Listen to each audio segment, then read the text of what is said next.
9월 21일 주일 큐티입니다. 제목 고난 속에서 확신하는 영광과 소망. 본문 로마서 8장 18절에서 30절까지 말씀입니다. 현재의 고난은 앞으로 우리에게 나타날 영광과 좋게 비교할 수 없다고 생각합니다. 피조물은 하나님의 아들들이 나타나기를 고대하고 있습니다. 피조물이 허무한데 굴복하게 된 것은 자신의 뜻이 아니라 오직 굴복하게 하시는 분으로 인한 것입니다. 그러나 피조물도 소망 가운데 있으니 이는 피조물 자신도 썩어짐의 종로로 타는 데서 벗어나 하나님의 자녀가 누릴 영광의 자유에 이를 것이기 때문입니다. 우리는 모든 피조물이 지금까지 함께 탄식하며 함께 해산의 고통을 겪고 있다는 것을 알고 있습니다. 그뿐 아니라 또한 성령의 첫 열매를 가진 우리조차도 속으로 탄식하며 양자됨 곧 우리 몸의 구속을 기다리고 있습니다. 이는 우리가 이 소망 가운데 구원을 받았기 때문입니다. 그러나 눈에 보이는 소망은 소망이 아닙니다. 보이는 것을 누가 소망하겠습니까? 만일 우리가 보지 못하는 것을 소망한다면 참고 기다려야 합니다. 성령께서도 우리의 연약함을 도와주십니다. 우리는 마땅히 무엇을 기도해야 할지 알지 못하지만 오직 성령께서 친히 말로 할 수 없는 탄식으로 우리를 위해 간구하십니다. 마음을 살피시는 분께서 성령의 생각이 무엇인지 아십니다. 이는 성령께서 하나님의 뜻을 따라 성도를 위해 간구하시기 때문입니다. 우리는 하나님을 사랑하는 사람들, 곧 그분의 뜻을 따라 부르심을 받은 사람들에게는 모든 것이 합력해 선을 이루는 줄을 압니다. 하나님께서는 미리 하신 사람들을 자기 아들의 형상을 닮게 하시려고 또한 미리 정하셨습니다. 이는 그 아들이 많은 형제들 가운데 맏아들이 되게 하시기 위함입니다. 하나님께서는 미리 정하신 그들을 또한 부르시고 부르신 그들을 또한 의롭다 하시고 의롭다 하신 그들을 또한 영화롭게 하셨습니다. 본문 요약입니다. 사도 바울은 현재의 고난이 장차 우리에게 나타날 영광과 비교할 수 없다고 말합니다. 창조 세계는 죄로 인해 고통받지만 하나님의 자녀인 우리는 성령 안에서 소망을 가지고 미래의 영광을 기다립니다. 성령님은 우리로 하여금 기도하고 간구하게 하시며 하나님은 모든 것을 합력하여 선을 이루십니다. 우리는 하나님의 예정과 부르심 안에서 그리스도의 형상을 닮아가는 상속자가 됩니다. 첫 번째 묵상입니다. 사도 바울은 현재의 고난과 장차 나타날 영광을 대비시킵니다. 고난은 일시적이며 하나님 나라의 완전한 영광 앞에서는 미약한 것입니다. 아담의 범죄 이후 창조 세계가 허무와 고통에 매여 있지만 하나님은 예수 그리스도를 통해 회복과 영광의 계획을 완성하십니다. 고난은 단순한 불행이 아니라 하나님의 구속 계획 속에서 우리를 연단하고 성숙하게 하는 도구입니다. 성령 안에서 사는 우리는 고난 속에서도 소망을 가집니다.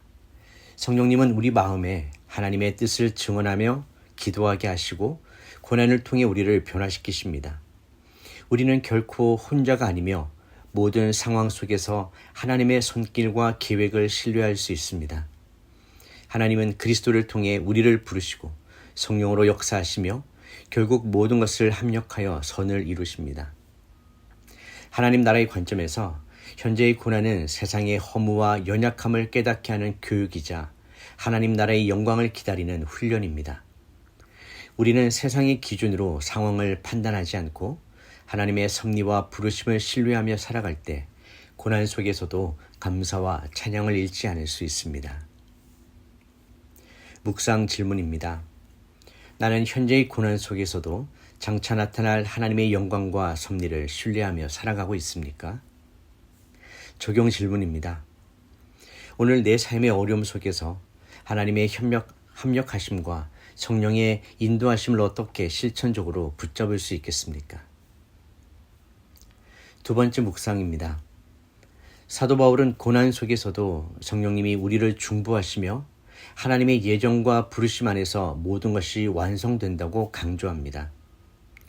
우리는 단순히 고난을 견디는 존재가 아니라 그 고난 속에서 그리스도의 형상을 닮아가는 자들입니다.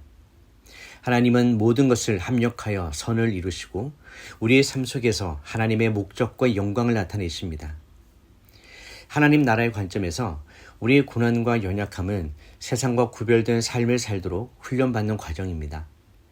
성령님 안에서 사는 자는 고난을 단순한 시련으로 보지 않고 하나님 나라의 영광을 준비하는 과정으로 이해합니다. 이는 우리의 믿음을 깊게 하고 하나님과의 관계를 견고히 하며 결국 예수 그리스도의 상속자로 살아가게 하는 삶의 원리입니다.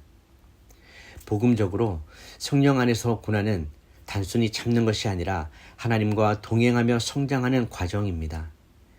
우리는 고난 속에서도 소망을 가지며 하나님의 뜻과 계획을 신뢰하고 삶 속에서 그리스도의 형상을 나타내는 삶을 살아갈 수 있습니다. 묵상 질문입니다. 나는 내 삶의 고난 속에서도 하나님의 계획과 성령님의 인도하심을 신뢰하며 성장하고 있습니까? 적용 질문입니다. 오늘 내가 겪는 어려움을 하나님 나라의 관점에서 소망과 성숙의 기회로 삼아 구체적으로 어떻게 반응할 수 있습니까? 9월 21일 묵상 한 줄 요약입니다. 우리는 현재의 고난 속에서도 성령 안에서 소망과 확신을 가지고 하나님의 예정과 부르심 안에서 장차 나타날 영광을 바라보며 그리스도의 형상을 닮아가는 상속자로 살아가야 합니다. 기도하겠습니다. 거룩하신 하나님 아버지, 현재의 고난 속에서도 우리를 부르시고 성령으로 인도하셔서 장차 나타날 영광을 소망하며 살아가게 해주시니 감사드립니다. 우리의 마음을 새롭게 하셔서 고난과 연약함 속에서도 성령님을 신뢰하며 하나님의 뜻과 계획을 바라보게 하시고 모든 상황 속에서 감사와 찬양을 잃지 않게 하여 주시옵소서. 성령님 안에서 예수 그리스도의 형상을 닮아가는 삶을 살며 하나님의 나라의 영광을 드러내는 삶을 살기를 간절히 소망하며 예수 그리스도의 이름으로 기도드립니다. 아멘.